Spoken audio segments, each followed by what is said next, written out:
Halo, jumpa lagi dengan pembahasan buku The Master Key System. Kali ini kita sudah sampai di lesson yang ke-19, yaitu tentang makanan mental Anda. Oke, kita ikuti bersama ya. Rasa takut adalah bentuk pemikiran yang kuat. Ia melumpuhkan pusat saraf sehingga mempengaruhi sirkulasi darah.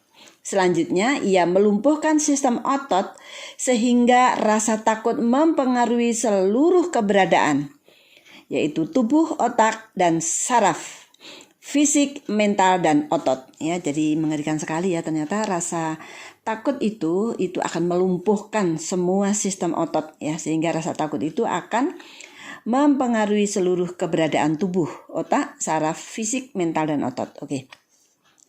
Tentu saja, cara untuk menanggulangi rasa takut adalah menjadi sadar akan kekuatan. Apakah daya vital misterius yang kita sebut kekuatan ini? Kita tidak tahu, seperti hanya kita juga tidak tahu apa listrik itu. Tetapi kita tahu pasti bahwa dengan mengikuti ketentuan hukum yang mengatur, listrik akan menjadi pelayan kita yang patuh. Listrik akan menerangi rumah kita dan kota kita, menyalakan mesin kita, dan melayani kita dalam berbagai jenis kegunaan. Demikian pula dengan daya vital. Walaupun kita tidak tahu apa daya vital itu dan mungkin tidak pernah tahu, kita tahu pasti bahwa ia merupakan kekuatan primer yang bermanifestasi melalui benda-benda hidup, dan bahwa dengan mematuhi hukum dan prinsip yang mengaturnya, kita bisa membuka diri terhadap aliran masuk energi vital dan yang makin melimpah ini. Dengan demikian, kita mengungkapkan tingkat efisiensi tertinggi yang dimungkinkan secara mental, moral, dan spiritual. Pelajaran yang saya lampirkan di sini memberikan cara yang sangat sederhana untuk mengembangkan daya vital ini. Jika Anda mempraktekkan informasi yang diberikan di dalam pelajaran ini, Anda akan segera mengembangkan kekuatan yang selalu menjadi tanda kejeniusan yang menonjol. Pada lesson yang ke-19 ini kita akan mempelajari 29 poin pembelajaran, terutama ini mengenai mental ya, makanan mental Anda. Jadi ini sangat penting sekali, dan ketika Anda bisa mempraktekannya, kita akan mengalami perubahan dalam kehidupan kita yang sangat signifikan ya. Oke, mari kita ikuti. Pencarian kebenaran tidak lagi merupakan petualangan yang tak terencana. Proses operasinya sistematis dan logis. Setiap jenis pengalaman diberi kesempatan untuk menentukan keputusannya. Dalam mencari kebenaran, kita mencari penyebab tertinggi. Kita tahu bahwa setiap pengalaman manusia merupakan akibat. Jika kita bisa mengetahui penyebabnya, dan jika kita mendapati bahwa penyebab ini bisa kita kendalikan secara sadar, akibat atau pengalamannya akan berada di dalam kendali kita juga. Maka pengalaman manusia tidak lagi merupakan persoalan nasib. Manusia bukan lagi anak keberuntungan.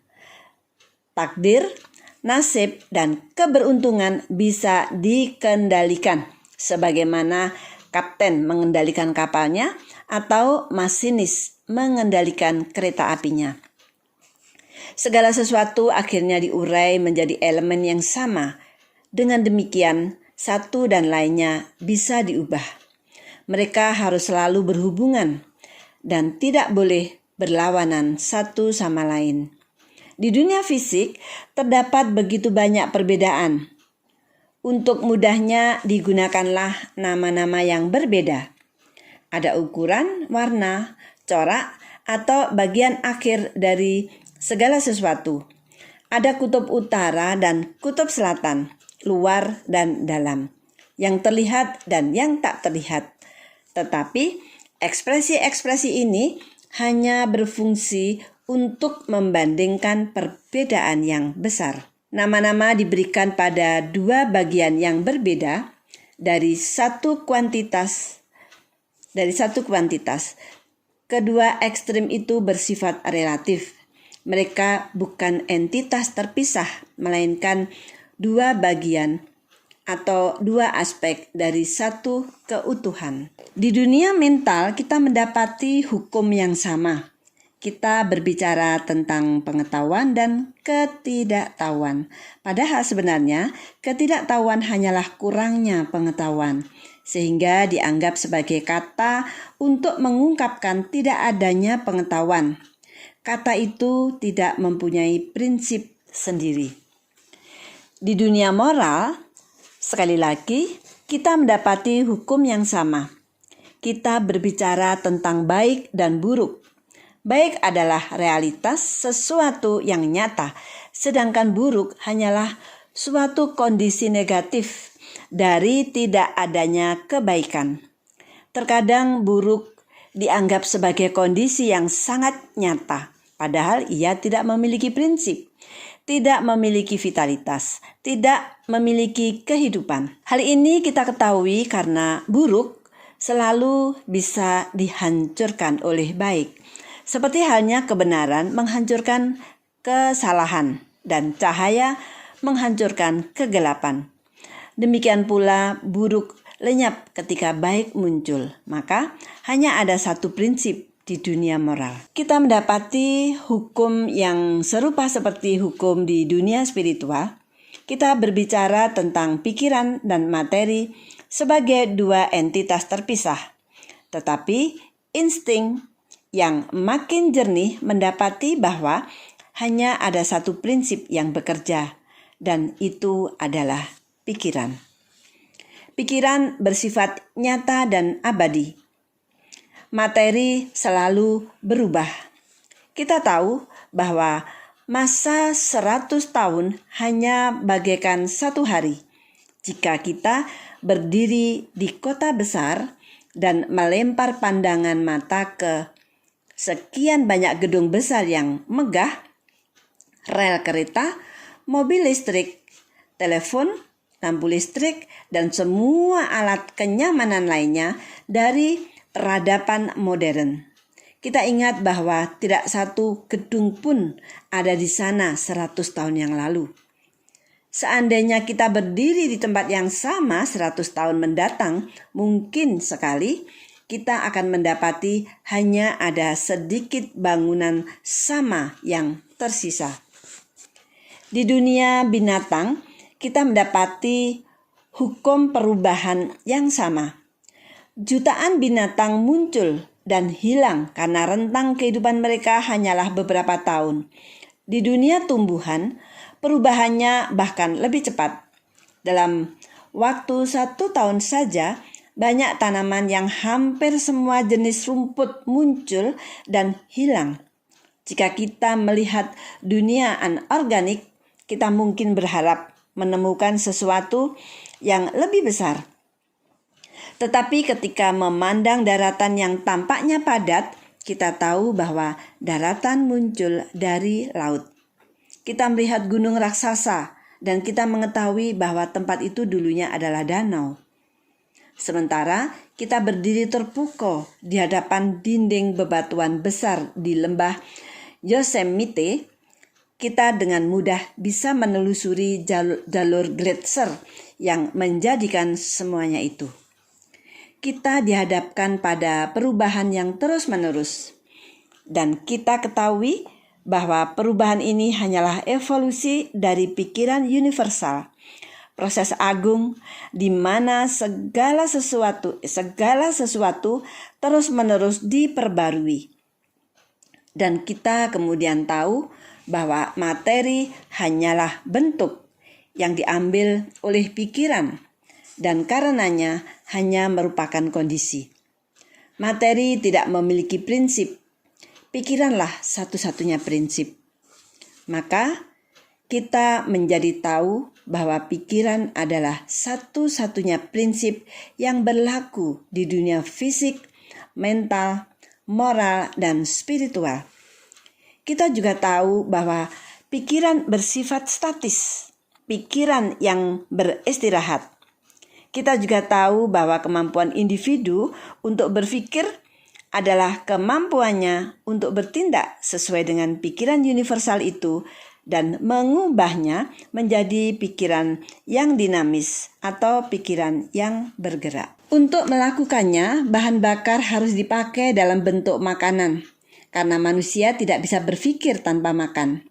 Maka kita mendapati bahwa bahkan aktivitas spiritual seperti berpikir tidak bisa diubah menjadi sumber kesenangan dan keuntungan kecuali melalui sarana materi. Dibutuhkan sejenis materi untuk mengumpulkan listrik dan mengubahnya menjadi kekuatan dinamo. Dibutuhkan sinar matahari sebagai energi yang diperlukan untuk menopang kehidupan tanaman. Demikian juga dibutuhkan energi dalam bentuk makanan untuk memungkinkan individu berpikir dan kemudian bertindak sesuai dengan pikiran universal. Mungkin Anda tahu atau mungkin tidak tahu bahwa pikiran secara konstan mengambil bentuk, senantiasa mencari ekspresi. Namun faktanya adalah jika pikiran Anda kuat, konstruktif, dan positif, maka hasilnya jelas terlihat dalam kondisi kesehatan Anda, bisnis Anda, dan lingkungan Anda. Jika pikiran Anda lemah, mengkritik, destruktif, dan umumnya negatif, pikiran akan bermanifestasi di tubuh Anda sebagai rasa takut, rasa cemas, dan gugup, serta bermanifestasi di kondisi keuangan Anda sebagai kekurangan dan keterbatasan, dan di dalam kondisi-kondisi yang tidak selaras dengan lingkungan Anda. Semua kekayaan adalah keturunan dari kekuatan. Kepemilikan menjadi bernilai hanya jika memberikan kekuatan. Peristiwa-peristiwa menjadi berarti hanya jika mempengaruhi kekuatan. Semua hal mewakili bentuk-bentuk dan tingkat-tingkat kekuatan tertentu. Pengetahuan tentang sebab akibat sebagaimana ditunjukkan oleh hukum-hukum yang mengatur uap, listrik, afinitas kimia, dan gravitasi memungkinkan manusia untuk berencana dengan berani dan menjalankan tanpa takut. Hukum-hukum ini disebut hukum alam yang mengatur dunia fisik. Tetapi tidak semua kekuatan bersifat fisik. Ada juga kekuatan mental. Ada pula kekuatan moral dan juga kekuatan spiritual. Sekolah dan universitas kita tak lain adalah tempat pembangkit tenaga mental. Tempat kekuatan mental sedang dikembangkan. Ada banyak pembangkit tenaga dahsyat dan kekuatannya digunakan pada mesin-mesin berat. Di situ bahan mentah dikumpulkan lalu diubah menjadi kebutuhan untuk memberikan kenyamanan hidup. Demikian pula pembangkit tenaga mental mengumpulkan bahan mentah yang diolah dan dikembangkan sehingga menjadi kekuatan superior yang tak terhingga bila dibandingkan semua tenaga alam. Betapapun menakjubkan tenaga-tenaga itu. Apa bahan mentah yang sedang dikumpulkan di ribuan pembangkit tenaga mental di seluruh dunia dan dikembangkan menjadi kekuatan yang jelas mengendalikan setiap kekuatan lain itu? Di dalam bentuk statisnya, ia adalah pikiran. Dalam bentuk dinamisnya, ia adalah pemikiran. Kekuatan ini superior karena berada di tingkat yang lebih tinggi, karena kekuatan ini memungkinkan manusia untuk menemukan hukum alam. Dengan hukum alam, kekuatan-kekuatan alam yang menakjubkan ini bisa dimanfaatkan dan digunakan untuk menjalankan pekerjaan ratusan ribu orang. Kekuatan ini telah memungkinkan manusia untuk menemukan hukum-hukum yang dengannya waktu dan ruang dilenyapkan. Sekarang ini tampaknya hukum gravitasi sudah diatasi. Pikiran adalah kekuatan vital atau energi vital yang sedang dikembangkan dan yang sudah menunjukkan hasil-hasil mengejutkan di paruh akhir abad ini. Pikiran telah memunculkan dunia yang sama sekali tidak bisa dipahami oleh orang yang hidup 50 tahun atau bahkan 25 tahun yang lalu. Jika hasil-hasil ini telah dipastikan dengan cara mengatur pembangkit-pembangkit tenaga mental ini dalam waktu kurun 50 tahun, apa yang mungkin terjadi 50 tahun lagi? Substansi yang menjadi tempat terciptanya segala sesuatu memang tak terbatas jumlahnya. Kita tahu bahwa cahaya bergerak dengan kecepatan 297.600 km per detik. Kita tahu bahwa ada bintang-bintang yang amat jauh sehingga dibutuhkan 2000 tahun cahaya untuk mencapai kita. Kita tahu bahwa bintang-bintang semacam itu ada di semua bagian langit. Kita tahu juga bahwa cahaya datang dalam bentuk gelombang. Sehingga jika ether, tempat gelombang-gelombang ini berjalan, tidak berkesinambungan, sinar akan gagal mencapai kita. Maka kita hanya bisa sampai pada kesimpulan bahwa substansi ini atau ether atau bahan mentah ada secara universal. Kalau demikian, bagaimana substansi ini mewujud? Di dalam ilmu listrik, sebuah baterai dibentuk dengan cara menghubungkan kutub positif dari tembaga dan negatif dari seng. Ini menyebabkan arus mengalir dari satu kutub ke kutub lain, sehingga menyediakan energi. Proses yang sama ini berulang pada setiap kutub. Semua bentuk energi bergantung pada kecepatan getaran dan hubungan selanjutnya dari satu atom ke atom lainnya. Maka jika kita ingin mengubah bentuk manifestasi ini, kita harus mengubah polaritasnya. Ini adalah prinsip sebab akibat. Oke? Nah, untuk latihan minggu ini di lesson yang ke-19, berkonsentrasilah. Ya, yang saya maksudkan dengan konsentrasi adalah semua makna yang tersirat di dalam kata itu menjadi begitu terserap ke dalam objek pemikiran Anda, sehingga Anda tidak menyadari hal lainnya. Dan lakukanlah hal ini beberapa menit setiap hari. Anda menyisihkan waktu yang diperlukan untuk makan agar tubuh mendapatkan gizi. Mengapa tidak menyisihkan waktu untuk mencerna makanan mental Anda? Ya, jadi ini makanan mental. Berkonsentrasi itu merupakan makanan mental. Jadi di sini adalah berkonsentrasi semua makna yang tersirat di dalam kata, ya. Jadi begitu terserap di dalam objek pemikiran Anda. Jadi misalnya Anda memaknai apa gitu ya, itu konsentrasilah pada makna itu, ya. Jadi itu dilakukan sampai sampai konsentrasi itu menyerap dalam objek pemikiran Anda, sehingga Anda tidak menyadari hal itu. Artinya spontan ya, seperti otomatis lah, seperti itu ya. Nah, kemudian biarkanlah pikiran bersandar pada fakta bahwa penampilan bersifat menipu.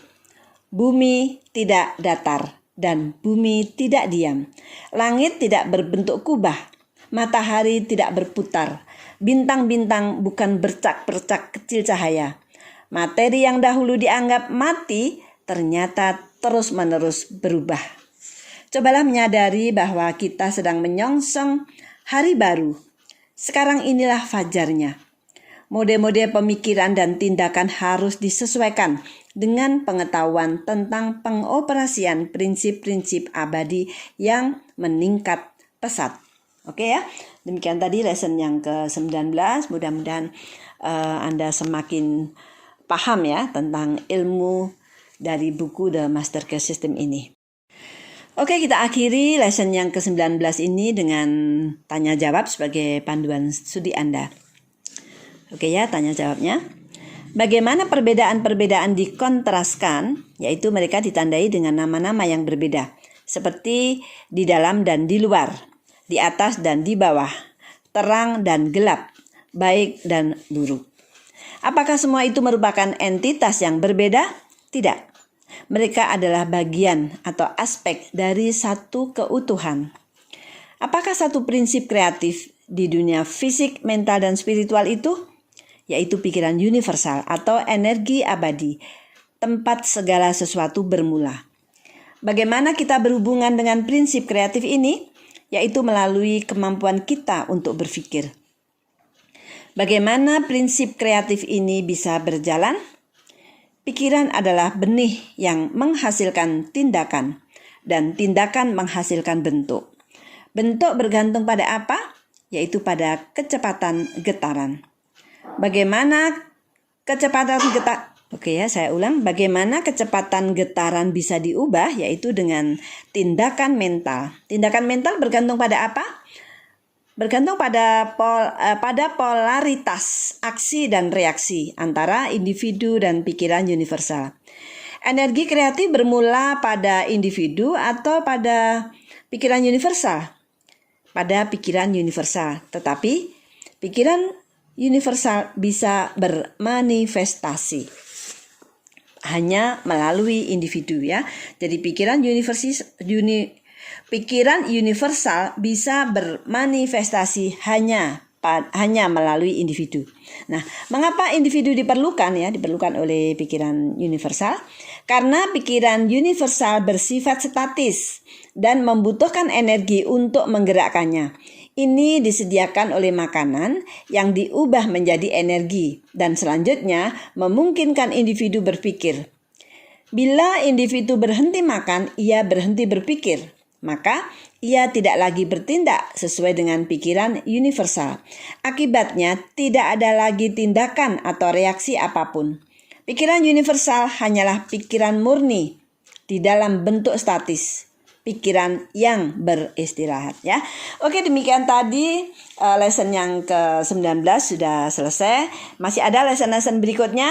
Kita jumpa lagi di lesson yang ke-20.